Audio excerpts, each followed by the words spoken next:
Have you ever wondered how one man can own an entire city, not through money or fame, but with pure fear? I am talking about Whitey Bulger, one of America's most feared gangsters. The guy who made Boston his personal playground and played the system so well that he became untouchable for decades. Let's look at his story. The man who owned Boston, Whitey Bulger, wasn't just another tough guy with a gun. He was smart, cold, and ruthless, the kind of man who made people freeze the second his name came up. Born in 1929 in South Boston, Whitey grew up surrounded by poverty and violence. The streets raised him, and they raised him hard. By the time most kids were worried about homework, Whitey was already running with local gangs. He went to prison young, robbing banks, hijacking trucks, doing time at the infamous Alcatraz. But when he got out in 1965, he didn't come back to play small. He came back with a plan. Whitey joined the Winter Hill Gang, Boston's Irish mob. But he didn't stay under anyone for long.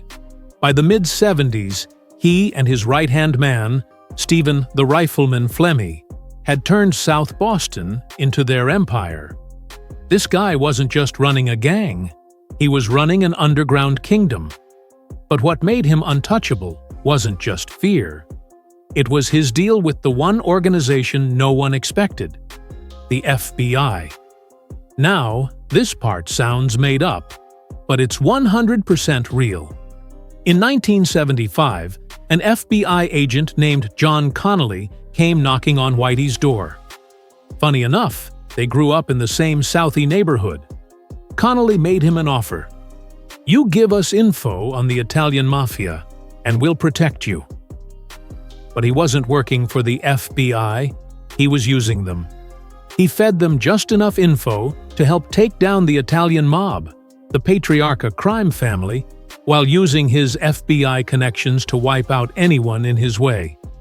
If someone ratted on him, boom, gone. And the crazy part? The FBI helped cover it up. Agent Connolly and his boss, John Morris, took bribes, falsified reports, and even warned Whitey when he was about to get investigated. It got so bad that one guy, Brian Halloran, tried to tell the FBI the truth about Whitey. But before he could testify, Bulger hunted him down and shot him 20 times. That's how deep this went. The FBI, the agency meant to protect America, basically handed Bulger a license to kill for over a decade. Before we tell you about the movie based on Whitey Bulger's life, make sure you hit the like button and subscribe to our channel. Black Mass Movie. When Black Mass hit theaters in 2015, people couldn't believe it was based on a true story. But it was.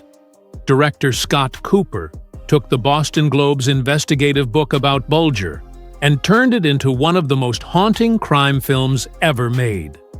Johnny Depp played Whitey. And honestly, he disappeared into that role.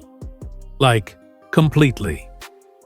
People who actually knew the real Bulger said seeing Depp in full makeup made their skin crawl.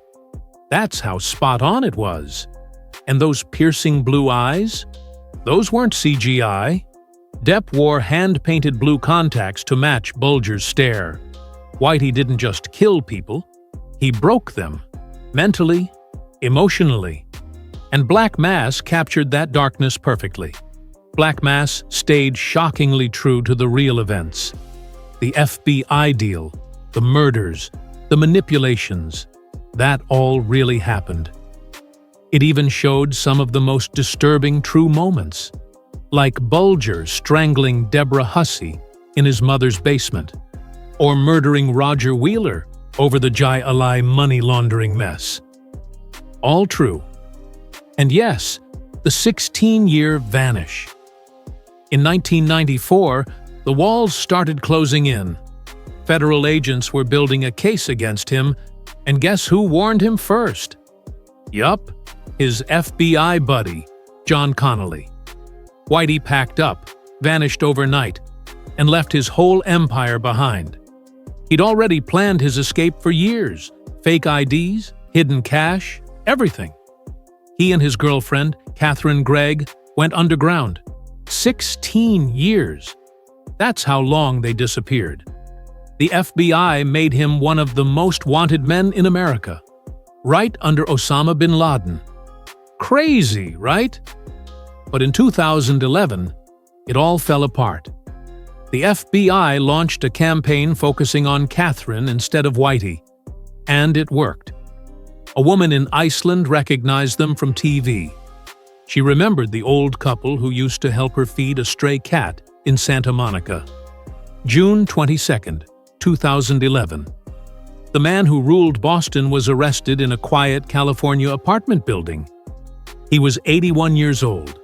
At trial, he was convicted of 11 murders and given 2 life sentences, plus 5 years, just in case. His brother Billy never showed up to court. The silence said everything. The fallout.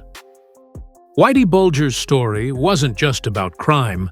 It ripped open the FBI from the inside. His deal exposed years of corruption, agents covering up murders, leaking investigations, and choosing gangsters over justice. It was one of the biggest scandals in FBI history.